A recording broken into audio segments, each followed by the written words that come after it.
சிரிக்கிறானி. Okay.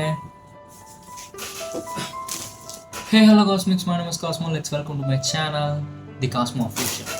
இன்னைக்கு நம்ம பார்க்க போகிற கான்செப்ட் என்னன்னு பார்த்தீங்கன்னா ஸ்கை ரூட் கம்பெனி. அதாவது நம்ம இந்தியாவில் ஃபர்ஸ்ட் டைம் ஓப்பன் பண்ணப்பட்ட தொடங்கப்பட்ட ஒரு கம்பெனி தான் இந்த ஸ்கை ரூட்.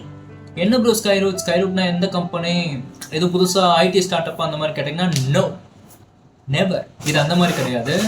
இது கைண்ட் ஆஃப் ஒரு ராக்கெட்டை ஸ்பேஸில் லான்ச் பண்ணுற, அதாவது சேட்டலைட்ஸை பூரா ஸ்பேஸில் போய் பூமியோட ஆர்பிட்டில் லான்ச் பண்ணுற ஒரு கைண்ட் ஆஃப் ஒர்க் பண்ணுற மாதிரி. அதாவது இஸ்ரோ, நாசா, ஸ்பேஸ் எக்ஸ்லாம் வச்சுருக்கலாம். நம்ம மாமா இந்த மாமா வச்சுருக்காரு, லைக்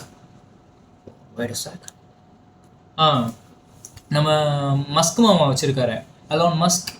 அவரோட அந்த கம்பெனி மாதிரி தான் இந்த கம்பெனியும் ஒர்க் ஆகும். இந்த ஸ்கை ரூட்டோட 2 ஃபவுண்டர்ஸ் இருக்காங்க. ஃபர்ஸ்ட் இந்த ஸ்கை ரூட் எப்போ ஆரம்பிச்சிச்சு, இந்த ஃபவுண்டர்ஸ் இவனுங்களை பற்றிலாம் பார்த்தா மட்டும்தான் இவனுங்க என்ன பண்ணுறானுங்க, என்ன நடந்துட்டுருக்குன்றதை பற்றி தெரியும். Okay, first sky ரூட்டோட first founder Pawan Kumar சந்தானா.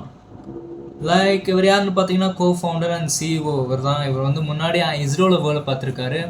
இஸ்ரோவில் கிட்டத்தட்ட ஒரு 8 to 10 years வரைக்கும் அவங்க வேலை பார்த்துருக்காங்க. அங்கே ராக்கெட் டெவலப்மெண்ட் டெக்னாலஜிஸ்டாக, கிட்டத்தட்ட ராக்கெட் சயின்டிஸ்ட்னு சொல்லலாம், அந்த மாதிரி வேலை பார்த்துட்டு இருந்திருக்காரு. அண்ட் இன்னொருத்தவர் நாகா பரத் டெக்கா, இவரும் அவர் கோ ஃபவுண்டர் தான். இவரும் இஸ்ரோவில் ஒரு இன்ஜினியராக வேலை பார்த்துட்டு இருந்திருக்காரு. இப்படி இந்த 2 பேரும் அங்கே இஸ்ரோவில் வேலை பார்த்துட்டு இருந்துட்டு அவங்க எதுக்காக அந்த கம்பெனி ஆரம்பித்தாங்கன்னா தெரியுமே, தெரியாது, ஆனால் தெரியும். எப்படின்னு பார்த்தீங்கன்னா நான் ஆல்ரெடி இதை பற்றி யோசிச்சிருந்தேன்.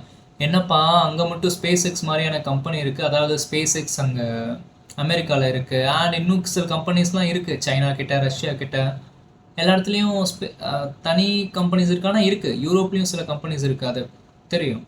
ஸோ அப்படி இருக்கும்போது இந்தியாவுக்குன்னு ஒரு இது இல்லைன்னு பார்த்துட்டு இருந்தேன். ஸோ அதுக்கு கண்டிப்பாக வர சான்ஸ் இருக்குன்னு யோசிச்சுட்டு இருந்தேன். ஆனால் இருந்தாலுமே ராக்கெட்டுன்றது ஒரு பெரிய அளவான ஒரு முதலீடு. ஸோ அது ரொம்ப எக்ஸ்பென்சிவ், அது ரொம்ப முக்கியமான சேட்டலைட்ஸ் எல்லாத்தையும் மேலே அனுப்புகிற மாதிரி இருக்கும் ஆர்பிட்ஸ்க்கு. ஸோ அப்படிப்பட்ட ஒரு இதை இந்தியாவில் பண்ண முடியுமான்னு யோசித்தேன். பட் இவங்க பண்ணியிருக்காங்க.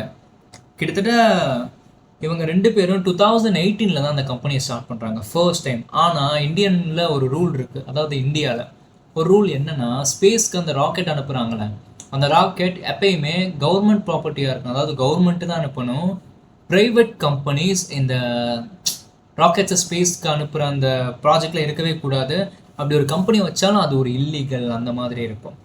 ஆனால் இப்போது 2024-5 சம்திங் அந்த இதை மாற்றிருக்காங்க. அதாவது 2024 கிடையாது, கைண்ட் ஆஃப் மாற்றிருக்காங்கண்ணா. 2020 சம்திங்கில் மாற்றிருக்காங்க. மாற்றினதுக்கப்புறம் தான் எல்லாம் இதை இன்னும் அப்ரோச் பண்ண ஆரம்பிச்சிட்டாங்க கவர்மெண்ட்லேருந்து. ஸ்பேஸ்க்கு அனுப்புறது இஸ்ரோ மட்டும் ரொம்ப கஷ்டமாக இருக்குது. ஏன்னா அந்த லான்ச் பேட் கிடைக்கணும், அதாவது லான்ச் பேட்னா அந்த இடம் ராக்கெட் லான்ச் பண்ணணும்ல, அது கிடைக்கணும். அதுக்கப்புறம் அவங்க அந்த இது எல்லாத்தையுமே ஃபர்ஸ்ட்லேருந்து ஸ்க்ராட்ச்லேருந்து ஸ்டார்ட் பண்ணணும். நிறைய பிரச்சனை இருக்குது, நிறைய இதில் பட்ஜெட் எடுக்கும், அந்த மாதிரிலாம் இருக்கும்.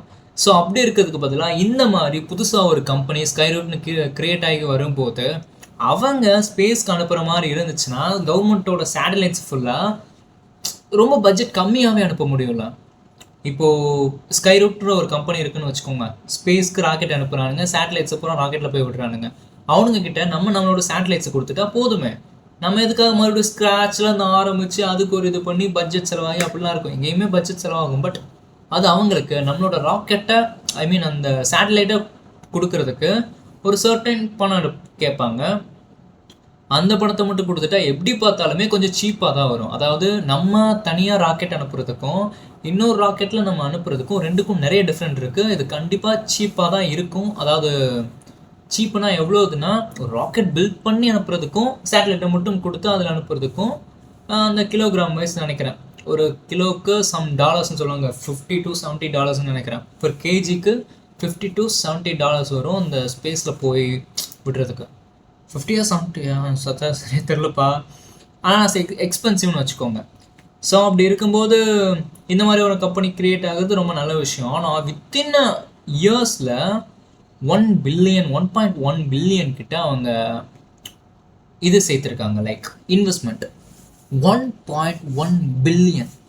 நெக்ஸ்ட் ஸ்பேஸ் எக்ஸ் ஆகிறது கூட சான்ஸ் இருக்குன்ற மாதிரி சொல்லிட்டு இருக்காங்க. இவங்களோட பிளானை என்னன்னு பார்த்தீங்கன்னா, பூமிக்கு வெளியே அந்த ஆர்பிட் இருக்குல்ல, நம்ம மேலே எலன் மஸ்க் மாமா என்ன பண்ணுவாங்க தெரியுமா, மேலே போய் சரியான ஆர்பிட்டில் விடாமல் மேலே போய் ஆர்பிட்டுக்கு போகணும் அப்படின்றதுனால அப்படியே ஆர்பிட்டுக்கு போய் கரெக்டாக அந்த ஆர்பிட்டில் அந்த இதை ரிலீஸ் பண்ணிவிடுவான். அவனால் அந்த ப்ராப்பராக இந்த வேலை போகிற மாதிரி இது பண்ண முடியாது சேட்டலைட்ஸை. ஏன்னா அவனுக்கு உண்டான வேலை அது மட்டும்தான், ஆர்பிட்டில் போய் விட்டுறது, அவ்வளோதான். ஆனால் இந்த விக்ரம் பசங்க, அதாவது இந்த ஸ்கைரூட் கம்பெனி என்ன பண்ணுவானுங்கன்னா, கரெக்டாக அதை எடுத்துகிட்டு போய் ஆர்பிட்டில் கரெக்டான இந்த இதில் சுற்றுற மாதிரி, அதாவது ஆர்பிட்டில் மட்டும் இல்லாமல் நம்ம எந்த இதில் சுத்த வைக்கணும்னு நினைக்கிறோமோ அந்த இதில் கரெக்டாக சுற்ற வைக்கிறதுக்கு அவங்க பிளான் பண்ணிட்டு இருக்கிறதா சொல்கிறார்கள். அப்படிதான் நியூஸில் இருக்கிறது. சாட்ஜிபிடி பையெல்லாம் அதான் சொல்கிறான், ஜெமினி பையெல்லாம் அதான் சொல்லிட்டு இருக்கான். ஸோ அதவே ஒரு கன்ஃபார்ம் இன்ஃபர்மேஷனாக எடுத்துக்கலாம். ஸோ அப்படி தான் அந்த கம்பெனி கிரியேட் ஆகி வருது. நம்ம இந்தியாவில் இப்படி ஒரு கம்பெனி தேவையானா கண்டிப்பாக தேவை. இது இப்போ இல்லை, இன்னும் முன்னாடியே வந்திருக்கணும். ஆனால் 2018 இருக்குது, ஆனால் யாருக்கும் தெரிய வரல. இப்போ தான் அதோட பூம் கொஞ்சம் கொஞ்சமாக அதிகமாகுது. விக்ரம்ன்ற ஒரு ராக்கெட் அனுப்பிச்சிருக்காங்க. 2022 சக்ஸஸ்ஃபுல்லாக விக்ரம் எஸ்ன்ற ஒரு ராக்கெட்டை லான்ச் பண்ணியிருக்காங்க. அதுவும் ஸ்பேஸை ரீச் பண்ணிடுச்சு. ஒரு ராக்கெட் ஆல்ரெடி சக்ஸஸ்ஃபுல்லாக ஸ்பேஸில் ரீச் பண்ண விட்டுருக்காங்க. 2026 விக்ரம் 1 அப்படின்ற ராக்கெட் ஃபர்ஸ்ட் டைம் ஆர்பிட்டில் சேட்டலைட்ஸை கொண்டு போய் விட்டுருக்கு. அதுவும் இந்தியன் ப்ரைவேட் செக்டார். ஸோ இது ரியலி ஒரு பெரிய விஷயந்தான். நம்ம இந்தியாவோட எக்கனாமிக்கும் அண்ட் இந்தியாவோட டிஃபென்ஸ்க்கும் ரொம்ப பெரிய உதவியாக இருக்கும். ஏன்னா நெக்ஸ்ட் விக்ரம் அவங்க வந்து ஸ்கைரூட் இன்னும் நிறைய விஷயங்கள் பண்ண ஆரம்பித்தாங்கன்னா அவங்கக்கிட்ட நம்ம சேட்டலைட்ஸை கொடுத்து சீப்பான விலையிலே கரெக்டான நிறைய சேட்டலைட்ஸை நம்மளால் ஸ்பேஸில் வைக்க முடியும். ஏன்னா இப்போதைக்கு நமக்கு இருக்கிற டைமும் கம்மியாக இருக்குது, பட்ஜெட்டும் அதிகமாக இருக்குது, அதோட நமக்கு கிடைக்கிற அந்த ஸ்லாட்டுமே கம்மியாக தான் இருக்கு. ஸோ அப்படின்னும் போது ரொம்ப கஷ்டமாக இருக்கும்.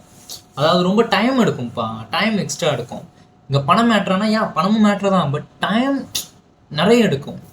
அதாவது இயர்ஸ் கணக்கில் எடுக்கும். இப்போ 2027 இப்போ ஆரம்பிச்சிங்கன்னா ஒரு 2 வருஷமாச்சும் ஆகும் நெக்ஸ்ட்டு ஸ்லாட் கிடைக்கிறதுக்கு. நெக்ஸ்ட்டு ராக்கெட்டாக ரெடி பண்ணுறதுக்குமே 2 to 3 years ஆச்சும் கண்டிப்பாக ஆகும். அவ்வளோ ஒரு ஒர்க்கை போட்டு அவ்வளோ இது பண்ணி அனுப்பும்போது நிறைய எக்ஸ்பென்ஸ் ஆகும். ஸோ சேட்டலைட் மட்டும்தான் அனுப்பணும் அப்படின்னும் போது இந்த மாதிரியான கம்பெனிஸை கொடுத்தா பெட்டர்.